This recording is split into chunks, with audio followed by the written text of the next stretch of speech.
I've officially transferred the ownership of our house to my parents, and we're contemplating divorce.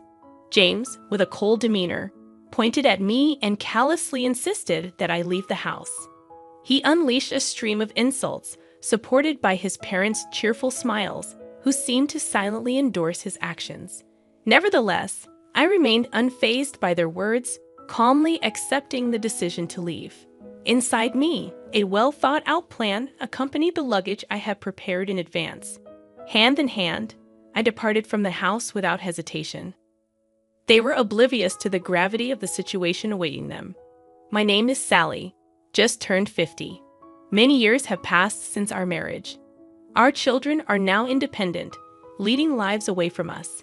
I used to live the life of an ordinary salaried worker, but now, thanks to a friend's introduction, I spend my days as a teacher of handmade accessories, a hobby turned profession. This new job has become a turning point in my life, bringing fulfillment through interactions with my students and the joy of crafting every day. Some might have negative opinions about turning a hobby into a livelihood, but I am content. James and I met by chance at the company where I used to work.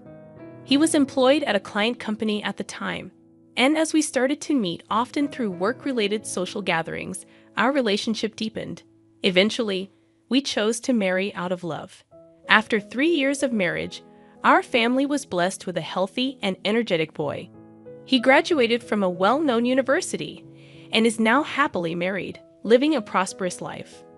However, despite our son's success, the relationship between James and me became increasingly difficult to find joy in. Over the years, James underwent a transformation, displaying changes in behavior. The once gentle and considerate James became demanding, treating me like nothing more than a housemaid. His daily changing demands and preferences became a source of trouble for me. Lately, James has been easily angered, blaming me for trivial things, and instances of verbal abuse have been on the rise. I've been wanting to escape this life and start anew, but I'm tied down by an unpaid mortgage. Despite this, James quit his job without a clear reason and now spends his days lazing around the house. He hardly lifts a finger to help with daily chores, leaving me to manage everything on my own. The house we live in was recently rebuilt, and I funded it all. Managing the finances, I saved bit by bit for its reconstruction. It embodies my wishes and aspirations, a house I worked hard to build. I don't want it to fall into James's hands if I leave. Beyond the mortgage issue, this house symbolizes my dreams, with features like the spacious kitchen area reflecting my careful choices. Despite initial input from James on the house's design, I covered all the costs and wanted my wishes to be respected. Despite facing challenges, the house, with all its desired features, eventually became a reality, fulfilling our dream. I experienced a profound sense of joy about the reality of our new home. However, the cost of construction significantly surpassed our initial estimates, compelling us to take on a much larger loan than anticipated. Accepting such a substantial loan in our 50s was unexpected, but the prospect of the happiness our new home promised provided us with the energy to overcome this financial burden. On the flip side, James appeared somewhat sulky, as his opinions and wishes were not well reflected in the house design. He expressed discontent, considering it unnecessary and akin to throwing money down the drain.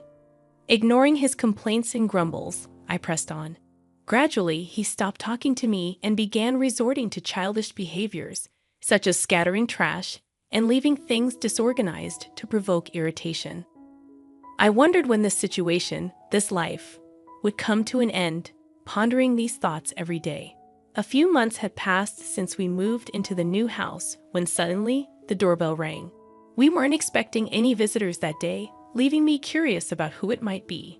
As I prepared to go to the front door, James, surprisingly, got up and headed there before me, possibly aware of the visitor's identity. After a while, cheerful voices and laughter emanated from the entrance. When the door to the living room slowly opened, revealing the visitors, I saw the faces of my unexpected in-laws, Harold and Alice. Honestly, I always felt pressure in my relationship with them. When we first announced our marriage, they treated me coldly, criticized me for my lower social status, and maintained an awkward attitude even on our wedding day. Their interference continued post-marriage, and each time I interacted with them, I wondered how to handle the situation. Despite thinking there had been some change or settling down due to lack of contact, their sudden visit surprised me. Greeting them politely, I felt a slight tension, but they passed by me without a word, intentionally ignoring my presence and bumping into my shoulder. They marveled at the house, expressing envy at the spacious and user-friendly kitchen. James proudly showcased the house to his in-laws, and upon their return, the expressions on their faces seemed satisfied. However, James' expression turned stern, and he suddenly raised his voice in anger towards me, instructing me to hurry up and prepare tea and snacks. Overwhelmed by his words, I hastily prepared tea and served snacks, but his parents seemed dissatisfied, commenting on the hospitality. Despite my efforts, Harold expressed dissatisfaction, and as they quickly finished the snacks and tea, he commented appreciatively on the house's interior. James, with a broad smile, invited his parents to live together in the house, almost ignoring my presence. They listened to James's words and left, leaving me watching their retreating figures. I felt a significant gap between James and me, witnessing him chatting and laughing joyfully with his parents, something I hadn't seen in a long time. Subsequently, in response to James' invitation, his parents began visiting our house more frequently. Initially, it was a few times a month, but it gradually increased to several times a week, eventually becoming almost daily. However, their criticisms towards me never ceased, and James showed no signs of curbing them. James' attitude of blaming me, coupled with his parents' intensified disapproval, became more pronounced. His complaints about me not listening and causing our son suffering were relentless. Despite facing daily difficulties, I found myself unable to voice the frustration in my heart. All I could do was offer words of apology. The in-laws' visits increased beyond anticipation, and they started visiting even more frequently during my absence. They would come along with James, leaving clear evidence of their activities at home: scattered beer cans, empty bottles, and traces of spilled alcohol that seeped into our new rug. Despite my protests, the new house began to smell of alcohol and felt dirty. I couldn't understand why, despite not contributing to the household, James was quick to complain. His involvement in gambling added another layer of worry, as remnants of used betting slips surfaced regularly. Explaining the risks of gambling and its impact on our finances seemed futile. The losses were a significant blow, especially since the money used for gambling was hard-earned through my tireless work. Nearly a month into the frequent visits from the in-laws, they targeted the times when I was out. One day, returning home early, I found them leisurely spending time in our house. Surprised, I confronted them, but their snarky words and indifferent attitude made it clear that they considered my presence bothersome. Frustrated and stressed by the insolent attitudes of James and his parents, I realized I had reached my limit. Instead of succumbing to emotions, I decided it was time to devise a plan to address the situation. Amidst this turmoil, an unusual event occurred.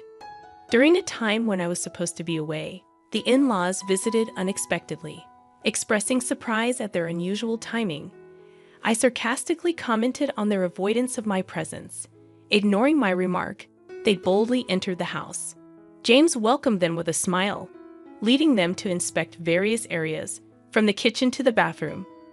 Observing their meticulous checks, I sensed a hidden agenda behind their actions. Even as they left, they wore satisfied expressions, as if they had confirmed something. Curious and wary, I questioned their inspections and wondered if there was something they should tell me. I had cautioned James not to worry, emphasizing that it was none of his business. His behavior, however, hinted at concealing something from me. I suspected he was trying to manipulate me cunningly, but grasping the real intention proved challenging.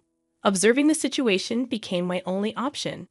Then, one day after work, I returned home to find a large moving truck parked in front of our house, bearing the logo of a company named Moving Center. James appeared to be in discussions with the truck driver and representatives. When our eyes met, he pretended not to see me and disappeared inside the house. What shocked me more was the simultaneous arrival of my in-laws. They greeted me casually, and James welcomed them, leading them into the house. The atmosphere felt tense, and as I followed them inside, I noticed a significant change. The familiar furniture and belongings I knew had vanished, replaced by my in-laws' dated furniture, arranged as if this were their home. As I sat down on the sofa, they surrounded me with smirky smiles, conveying a sense of smugness. Their behavior indicated a pre-planned action, and though anxious, I decided to quietly wait and see what would unfold. The somewhat hurried gazes of my in-laws added to the atmosphere. They declared that there was something they needed to tell me, hinting at a hidden agenda. Bracing myself, I responded with feigned calmness, and James sighed deeply before admitting that he had sold the house to his parents. He proposed getting a divorce, and my in-laws nodded in agreement. Their smirky smiles suggested they were trying to toy with me. Despite the revelation, I remained unfazed, having anticipated their plan. I promptly signed the divorce papers, placed my wedding ring on the table, and declared my intention to leave the house. I had suspicions about the unnatural behaviors of James and my in-laws, especially since their frequent visits when I wasn't home. To confirm my suspicions, I installed surveillance cameras around the house, synced with my smartphone. On the first day, I observed their daily conversations. However, one day, I stumbled upon footage where James and his parents joyfully discussed selling the house. Shocked by this revelation, I decided to plan my next steps, searching for a new residence based on the information obtained from the surveillance cameras. I took the initiative to transfer the home loan from my name to James's. If they planned to remove me from our home, I believed they should take over the mortgage payments and responsibilities. The monthly mortgage, amounting to $1,900, was paid from my hard-earned salary. Doubting that James and his parents could afford this, I resolved not to provide any financial assistance. Free from the troublesome relationship, I moved to my new, well-arranged home with new furniture, ready to embark on a new chapter in my life. On my day off, I relished the prospect of thorough rest, sleeping in past noon. As I was about to doze off again, the doorbell abruptly rang. To my surprise, James and his in-laws stood at my doorstep, uninvited. I questioned their presence, and without answering, they intruded into my house, spreading out a document in front of me. They accused me of changing the name on the house loan without permission. Expressing disbelief at their sudden appearance, I learned that right after leaving the house, they received documents about the loan name change. James and his parents were shocked, claiming they were currently unemployed and couldn't afford the high monthly loan. In a furious outburst, James declared they wouldn't pay that amount. Attempting to enlighten them on the consequences of defaulting, I explained how interest and late fees could significantly increase the final payment. James initially seemed skeptical, but after searching for information online, his expression turned to one of shock and distress. I recommended looking for new employment for a fresh start. Their faces grew even paler as they realized the seriousness of the situation. They admitted to having no savings or assets, with James burdened by substantial gambling debts and no stable income. Frustrated, they pleaded for understanding and assistance, emphasizing the years they spent together. Unmoved by their pleas, I shut the door to escape their attempts to mend the relationship. Frustrated, they reported me to the police, leading to their removal from my property. Eventually, due to financial constraints, they relocated to a more affordable apartment on the outskirts of town. James secured a part-time job, supporting his family with that income. Meanwhile, my life remained unchanged, and I focused on my job. In my free time, I started a blog on handmade crafts, gaining attention and doubling my monthly income. Requests for me to serve as an instructor for workshops and courses increased. I had no thoughts of remarrying and planned to navigate life independently. Discovering an old household account book from the early days of my marriage brought back memories of our financial struggles. With a sense of resolve, I decided to build a new happiness on my own, placing the account book back on the shelf.